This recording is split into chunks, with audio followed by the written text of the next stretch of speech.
E quando eu falo que ele é um autodeclarado socialista, eu quero dizer que ele é uma pessoa tão radical, mas tão radical, que grande parte das lideranças do Partido Democrata se negaram a apoiá-lo publicamente nessa campanha de Nova York. Nós tivemos ontem as eleições na maior e mais icônica cidade do Ocidente, Nova York. E os resultados, a gente pode dizer que não foram positivos, para dizer o mínimo, mas também não foram surpreendentes. E para comentar esse assunto, eu vou receber aqui o João Gabriel, que é o editor-chefe do Paulo Figueiredo Show. Vamos falar sobre as eleições de Nova York, João. Quem foi eleito prefeito da cidade de Nova York? Vamos embora. Valeu, Paulo, mais uma vez aqui no programa. Valeu você aí da audiência. Bom, ontem a gente teve de fato eleição para prefeito na cidade de Nova York. Como você falou, é a maior cidade dos Estados Unidos, um dos maiores símbolos da cultura americana, aquela cidade que você mais vê em filme, em série, enfim, a cidade mais famosa dos Estados Unidos. Concorrendo para a liderança dessa cidade, nós tínhamos o candidato do Partido Democrata, o Zoran Mandani, pelo Partido Republicano, o Curtis Sliwa, e como independente, o ex-governador Andrew Cuomo. E poucos meses antes, aliás, depois do aniversário de 24 anos dos atentados terroristas de 11 de setembro, 50,4% dos nova-iorquinos decidiram eleger o Zoran Mandani, que agora é o primeiro prefeito islâmico de uma grande cidade americana. É uma tendência que a gente já via na Europa, mas não via ainda nos Estados Unidos, né? E vejam que loucura, né? Você mal era nascido no 11 de setembro, mas eu tinha um ano. Você tinha um ano. O João é o nosso menino prodígio aqui. O João tinha 1 ano de idade, mas eu lembro muito bem, naturalmente, como quase todos da minha geração e mais velhos, você que está aí no chat deve dizer se lembrou ou se não lembrava, onde você estava no dia 11 de setembro. E o que se seguiu, né, foi até uma rebordosa, que você pode chamar de quase que islamofóbica, assim, né, onde as pessoas passaram a ter pavor de muçulmanos, não totalmente desprovidos de razão, mas 24 anos depois, a cidade que sofreu o grosso, né, a pior parte dos atentados do 11 de setembro, elege justamente um muçulmano para ser prefeito. Você estava falando que é uma tendência que a gente vê na Europa, né? Se eu não me engano, no Reino Unido, as 6 maiores cidades hoje são governadas por muçulmanos, né? Inclusive Londres, né? A capital do Reino Unido é governada por Sadiq Khan.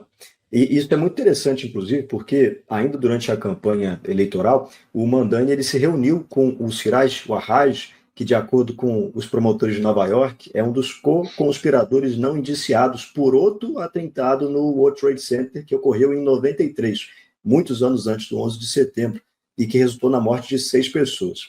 Esse sujeito visitado pelo Zoran Mandani, ele também fez comentários públicos em defesa dos organizadores desse ataque terrorista e disse que os reais terroristas, na verdade, eram o FBI e a CIA. E ele próprio, esse sujeito que o Zoran Mandani visitou, já conclamou aos fiéis da sua mesquita uma jihad em Nova York. Segundo ele, uma jihad não armada, pacífica, etc., mas uma jihad, né? uma guerra contra os infiéis de Nova York. E como se tudo isso, esse recorte inteiro já não fosse ruim o suficiente, né? Nada está tão ruim que não possa piorar, o Zoran Mandani, além disso tudo, ele é um autodeclarado socialista. E quando eu falo que ele é um autodeclarado socialista, eu quero dizer que ele é uma pessoa tão radical, mas tão radical, que grande parte das lideranças do Partido Democrata se negaram a apoiá-lo publicamente nessa campanha de Nova York. Inclusive o Obama, né? Inclusive o Obama, foi o caso do o Obama, que é o presidente mais radical de esquerda da história dos Estados Unidos, e ele se declarou e o Obama inaugura essa nova cara do Partido Democrata, que hoje acaba no Zoran Mandani, né? Mas sim, além do Obama, também o Chuck Schumer, que é senador pelo estado de Nova York, que a gente viu ele na semana passada falando que o Bolsonaro foi indiciado por corrupção, mentindo lá no Senado americano. Esse tipo de gente acha que o Zoran Mandani é radical demais, para você ter uma ideia de quem foi eleito. E isso é interessante também porque mostra que tem uma divisão na esquerda americana. As pessoas acham e sofrem do mau entendimento de que a esquerda não tem divisão, só quem briga é a direita. E isso não é verdade. Aí nos Estados Unidos, pelo menos, de um lado você tem os políticos mais ligados ao establishment democrata, aqueles caras mais tradicionais, que ainda tentam passar uma roupagem de liberalismo econômico, liberdade individual, e do outro lado você tem a nova face do Partido Democrata. Que está cada vez menor, né? Mesmo dentro do establishment do Partido Democrata. Eu diria que o Partido Democrata era um partido moderado até a década de 90, mas já com Barack Obama, como você disse, inaugurou-se uma nova fase do Partido Democrata, que já é um partido de esquerda bastante radical, né? Barack Obama é um político de esquerda para os padrões americanos e para os padrões globais, que defende políticas bem radicais. O governo de Joe Biden foi um governo com políticas de esquerda bastante radicais. Mas o Chuck Schumer, vejam, hoje o Chuck Schumer está apoiando o shutdown do governo americano para financiar com $1,5 trilhão programas assistencialistas para imigrantes ilegais, inclusive. Então, sim. Nós não estamos falando assim, a esquerda moderada, o centro, essa área meio PSDB, digamos assim, do Partido Democrata, hoje absolutamente em extinção, com até os políticos tradicionais que fizeram parte dessa esquerda mais social-democrata caminhando para a esquerda. Mas certamente, quando você entra na área de políticos como a Ocasio-Cortez, a própria Ilhan Omar e agora o Mandami, você está falando de socialistas comunistas e, no caso, alguns radicais muçulmanos. Sim. Inclusive, tanto a Ilhan Omar quanto o Mandami não foram nem nascidos nos Estados Unidos, né? Também um ponto muito interessante. Agora, a leitura é exatamente essa. É uma ala radical do Partido Democrata que está assustada com quão radical mais radical. A outra ala. Exato. É o pessoal reclamando de um partido mais radical do que o pessoal que é definido por esses nomes aí que a gente citou. E o que essas eleições demonstraram em Nova York... Um exemplo bom, no caso, é que o candidato derrotado dessa esquerda moderada foi o Andrew Cuomo, né, que saiu desgraçado até numa denúncia de assédio sexual do governo do estado. Foi governador. Andrew Cuomo foi o governador talvez mais radical no país nos lockdowns da Covid-19. Então a gente está falando de alguém que... Escândalo dos idosos também, né? Escândalo dos idosos. Voluntariamente ou involuntariamente, matou, certamente, muitos idosos com as políticas da Covid-19. Vejam esse caso. E perde para quem? Para um garoto, para um socialista de 34 anos, que apareceu um fenômeno de rede social. E o Cuomo era herdeiro de uma elite política já, né? Ele também era... Se tem uma figura que significa establishment, é o Andrew Cuomo, porque o pai dele também foi governador de Nova York. E aí, como você falou, chega o irmão cara que da CNN. Nada, o Chris Cuomo, né? São pessoas muito ligadas ao establishment democrata. Mas aí surge um doidão de 34 anos, do nada, que se chama de socialista, e o cara vai lá e derrota o Andrew Cuomo e a elite democrata, o que é muito interessante, porque em termos de campanha eleitoral, né, a gente sempre fala aqui de nacional populismo, do contato com o povo, do afastamento das elites, etc. O que ocorreu na esquerda americana foi parecido. O Cuomo apostava no apoio da elite financeira de Nova York, mídia, etc., enquanto o Mandani estava na rua, conversando com as pessoas, falando sobre economia, a proposta maluca dele lá de ônibus gratuito para todo mundo, e no final das contas quem saiu vencedor foi ele, né? E é interessante porque...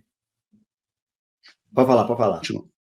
Não, é interessante. Essa mudança da esquerda em direção ao populismo é perigosa do ponto de vista eleitoral, porque a maior arma que a direita passou a ter em relação à esquerda, e por isso que a direita se tornou imbatível em eleições justas, como a eleição dos Estados Unidos, né, de 2024, contrastando com a eleição roubada de 2020 demonstraram, e como se houvesse eleições limpas e honestas no Brasil em 2026, a esquerda seria esmagada, como vem sendo esmagada em outras eleições.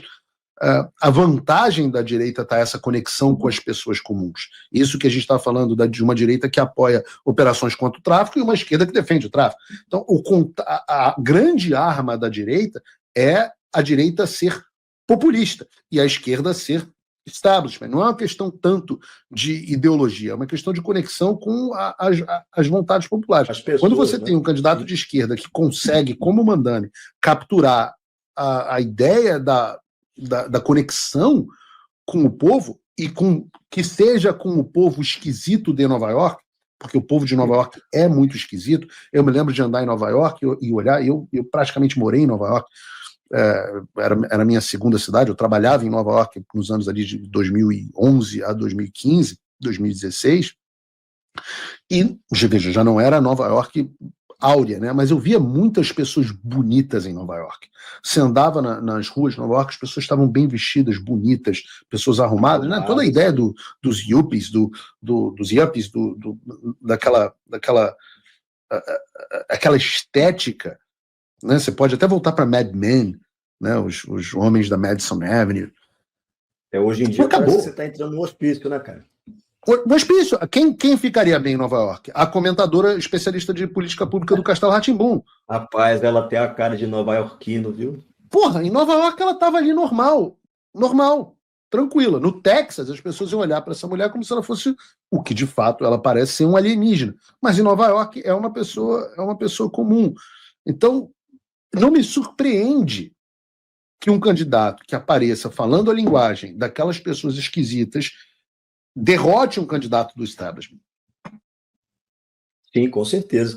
O meu ponto nisso tudo é que se comunicar com o eleitor de Nova York é não se comunicar com o eleitor da maioria dos Estados Unidos, porque o eleitor de Nova York, como você bem descreveu aí, ele está muito à esquerda de quem é um moderado nos Estados Unidos. Então, a boa comunicação com essas pessoas passa para o Partido Democrata uma face que ele ainda conseguia mais ou menos manter ali de moderação, etc., que é destruída por essas pessoas.